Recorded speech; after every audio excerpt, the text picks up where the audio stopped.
welcome to this week's harmonica lesson. So first of all, I have big exciting news that I just found out today. I logged into my YouTube account and I saw that we have hit over 70,000 subscribers on the YouTube channel, which is fantastic. That's because of you.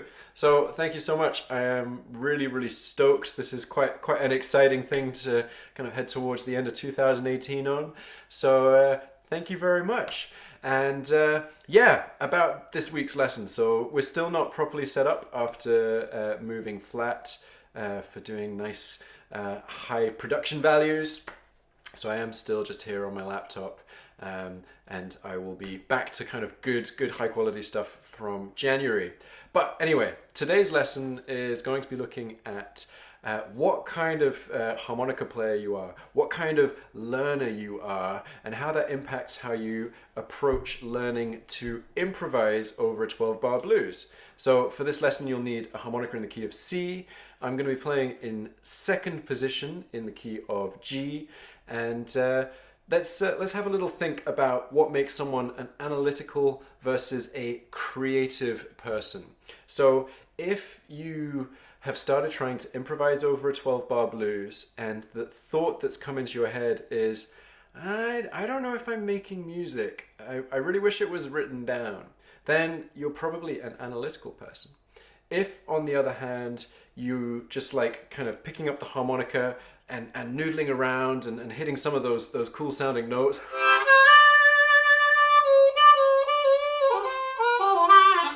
then you're probably a little bit more creative.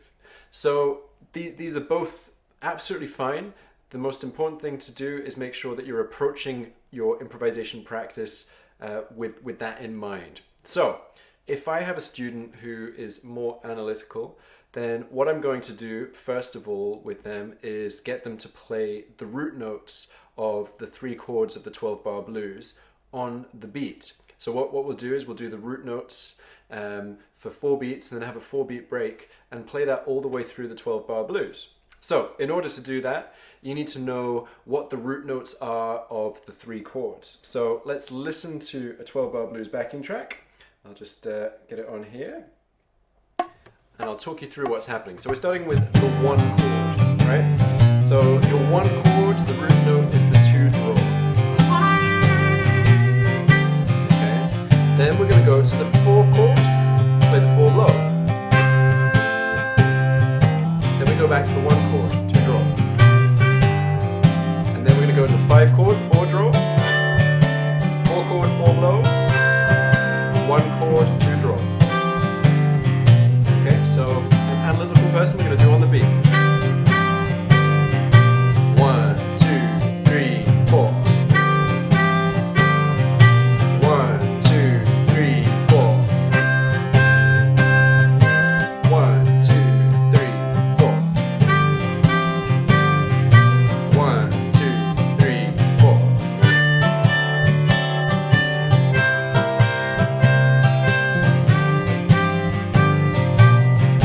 Okay, so there you're learning what the structure of the 12-bar blues is. You're learning what the very strong home notes are over each chord, and you don't have to worry about what the rhythm is because you have a set rule. And I think that's the really fundamental thing that you need to bear in mind when you're practicing improvisation as a more analytical person. You need to have some set rules and strategies to get started with. Okay, so if you're a more creative person, then you're still going to start with those root notes, but you're going to think about improvising what rhythm you're using. So the choice of what note to play has already been made. You're going to play the 2 draw over the 1 chord, the 4 blow over the 4 chord, and the 4 draw over the 5 chord, but the rhythm is up to you. So you might get something a little bit more like this.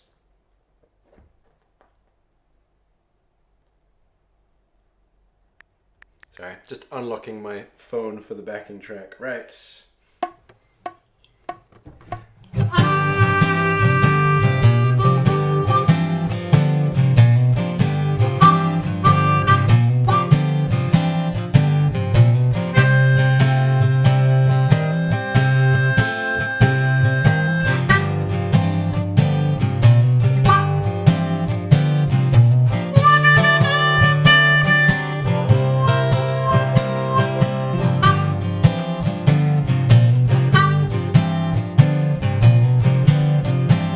Okay, so that's us being a little bit more creative-minded with the root notes. Okay, so for the more analytical person, you are now going to add in the 3-draw half-step bend as a kind of pivot note. So anywhere where you were playing a root note, you can choose to play the 3-draw half-step bend, but you're still going to play with quarter notes. So you could play that 3-draw half-step bend on beat 1, on beat 2, beat 3, or beat 4, and you're still going to major on the root notes. So you get something a little bit like this.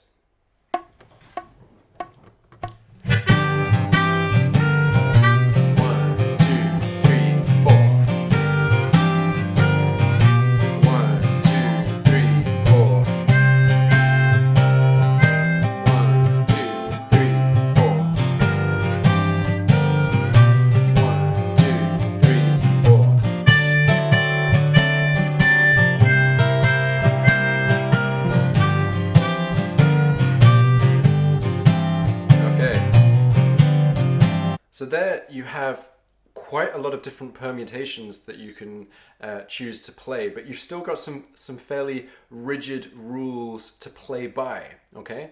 And that means that you know that these notes sound good, you know that you're focusing mainly on the root notes of the chords, so it's going to be a very effective way of playing. But you're starting to improvise a little bit just through the choices that you're making, okay? Now, for the more creative person, I would give you a slightly different idea. I'd say here are 4 notes that you can play with from the blues scale, which are going to sound great over the 12-bar blues, and just knock yourself out. So it's still going to be the same 4 notes. It'll be the 2-draw, 3-draw half-step bend, the 4-blow, and the 4-draw. But instead of worrying so much about the root notes and the chord changes, I'm just going to say, go crazy with it, but only play those 4 notes. And now you're going to end up with something a little bit like this.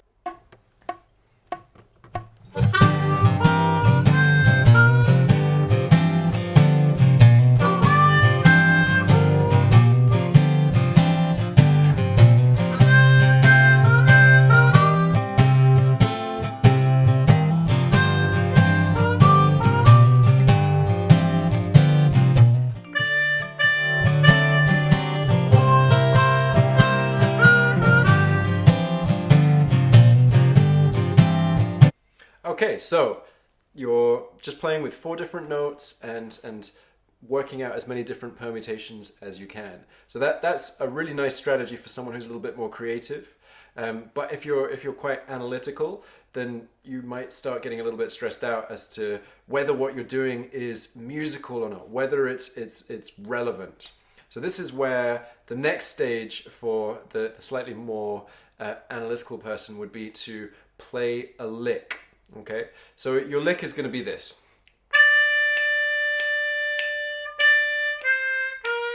So that's 4-draw, then 4-draw, 4-blow, 3-draw half-step bend, 2-draw. Okay, and to start with, you're just going to play that in time with the backing track, but you're going to play it over the 1 chord, then you're going to play it over the 4 chord, and then you're going to play it over the 5 chord, 4 chord. So let's listen to what that sounds like.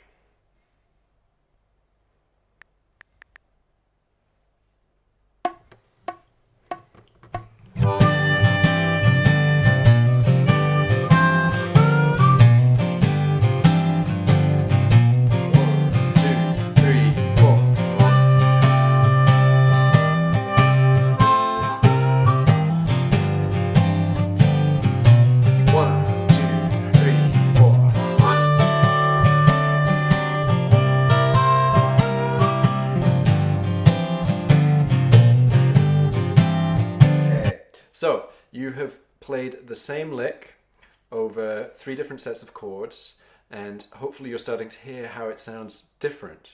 Okay, so you can do this with any lick that you learn from any tune that you've learned, and experiment with how it sounds over each chord, so you start getting a little bit of an idea of the sounds and how you like it in different situations. because people often worry about, what's a 1 chord lick, what's a 4 chord lick, what's a 5 chord lick. And sometimes there are licks that are very obviously 1 chord or another. But most of the time, the licks will work over all the chords, but they'll have a different flavor depending on what the underlying harmony is. So how the notes relate to the chord that's being played. So playing one lick over each of the different chord parts of the 12-bar blues is a great way to learn that feel. So that's what I would do as an analytical person. I would play any lick that I'm learning and work out where I can use it and what flavors it has in different places. So let's move on to the creative student at this stage. So I would get them to play the lick, but then I'd say, okay, so this lick is your theme, but you can kind of make it your own. So maybe play it as you've learnt it at the beginning, but then you can start changing a little bit as you get through the 12-bar blues. And then you'd get something a little bit like this.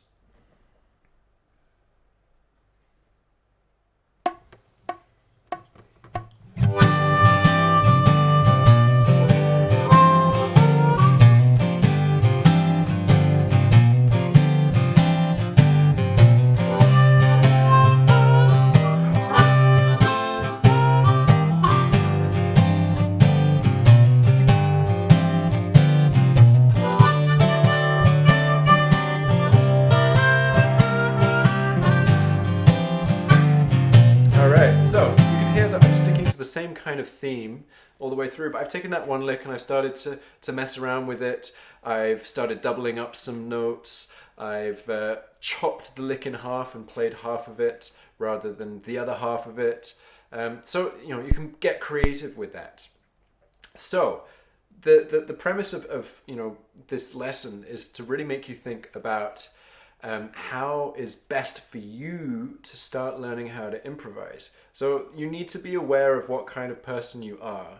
And both analytical people and creative people can make excellent improvisers, but you need to approach it the right way for you. If you're analytical and someone says to you, just play it, man, just go for it, that's gonna really screw you up. You're not going to get very far. I get that. So you need to think, right, I'm going to be strategic and kind of build it up bit by bit. If you're more creative, then you probably need a little bit of reining in. So you need an idea of what notes work well, and then be creative with those notes. So have some structure in terms of note choice, but then go crazy with it, right? So these are some ideas to get you started with your improvising. All right, thank you so much for watching. So the next harmonica lesson is going to be a little bit different. So it's going to be on the 19th of December. That'll be the last harmonica lesson of 2018. So what I'm going to do, I'm actually going to do a live stream Q&A session on YouTube. So please join me for that. You can ask me anything harmonica related. Or about anything that I know anything about. It's mainly harmonica, a little bit of guitar, yeah, that'll be a lot of fun. All right, thank you so much for watching, and thank you so much for getting me to 70,000 subscribers. That's very cool, and happy harping. I will see you next week. No, see you in 2 weeks. Take care.